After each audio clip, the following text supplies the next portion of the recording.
মুফতি আমির হামজার বিরুদ্ধে গ্রেপ্তারি পরোয়ানা জারি করা হয়েছে। ধারণা করা হচ্ছে যে কোনো সময় তিনি গ্রেপ্তার হতে পারেন। মুফতি আমির হামজার বিরুদ্ধে আমরা মামলা করেছিলাম আমি বাদী হয়ে। আমাদের সিরাজগঞ্জের কৃতি সন্তান, আমাদের হৃদয়ের স্পন্দন জনাব ইকবাল হাসান মাহমুদ প্রভু সাহেবকে নিয়ে সে কুরুচিপূর্ণ মন্তব্য করেছিল। বিধায় জেলা বিএনপির নির্দেশক্রমে আমি বাদী হয়ে মুফতি আমির হামজার বিরুদ্ধে মামলা করি। সেই মামলায় যখন আমি ফাইল করি তখন তার বিরুদ্ধে সমন জারি হয়। সমন পাওয়ার পরেও সারা বাংলাদেশে এটা ব্যাপকভাবে আলোচিত মামলা, তারপরে আজকে উনি হাজির হন নাই। বিধায় আজকের বিজ্ঞ আদালত, সদর আমলি আদালত তার বিরুদ্ধে গ্রেপ্তারের পরোয়ানা ইস্যু করেছে।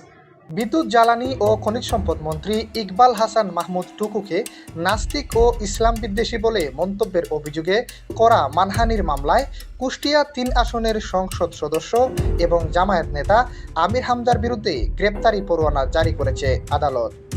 সিরাজগঞ্জের সিনিয়র জুডিশিয়াল ম্যাজিস্ট্রেট আদালত এই আদেশ জারি করেন। তার পূর্বে গত ১৯ এপ্রিল আদালতে আমির হামজাকে উপস্থিত হওয়ার সমন জারি করেছিলেন বিচারক। তবে তিনি হাজির না হওয়ায় তার বিরুদ্ধে এমন আদেশ জারি করেন তিনি। আলোচনা উঠেছে গত ২৬শে মার্চ ইকবাল হাসান মাহমুদ টুকু মহান মুক্তিযুদ্ধ ও বীর মুক্তিযোদ্ধাদের সম্মান জানিয়ে একটা বক্তব্য দেন। এমন বক্তব্যকে ঘিরেই নাকি জুমার নামাজের খুতবার আগ মুহূর্তে তাকে নাস্তিক ও ইসলাম বিদ্বেষী বলে অভিযোগ করেন জামাতের এই সংসদীয় নেতা। পরবর্তী তারিখ কবে? পরবর্তী তারিখ এখনো দেয়নি, পরবর্তী তারিখটা পরে পাওয়া যাবে। তো আপনি জেলা বিএনপির কনসার্ন নিয়ে মামলা করেছেন, আপনি বাদী আপনার শুনানিতে কি বলেছিলেন আজকে? আমি আজকে শোনাতে বললাম, যেহেতু তার বিরুদ্ধে সমন ইস্যু হয়েছে কিন্তু সে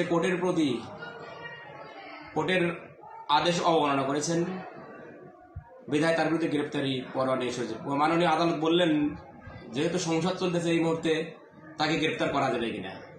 আমি তার উত্তরে বললাম, সংসদ চলা অবস্থায় যদি একজন সংসদ সদস্য গ্রেপ্তার করতে হয় তাহলে স্পিকারের পারমিশন লাগে। গ্রেপ্তারি পরোয়ানা ইস্যু হতে কোনো বাধা নেই। গ্রেপ্তারি পরোয়ানা ইস্যু হয়ে থাকবে, পুলিশ প্রশাসনকে চিন্তা করবে তাকে কিভাবে গ্রেপ্তার করা যায়।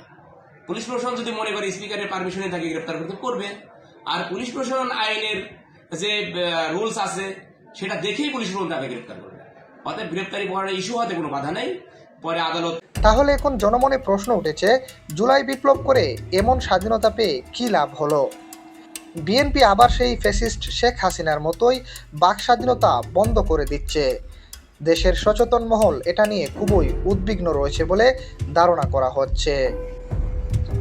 এম এ আহমদ, দৈনিক আমার জিহাদ।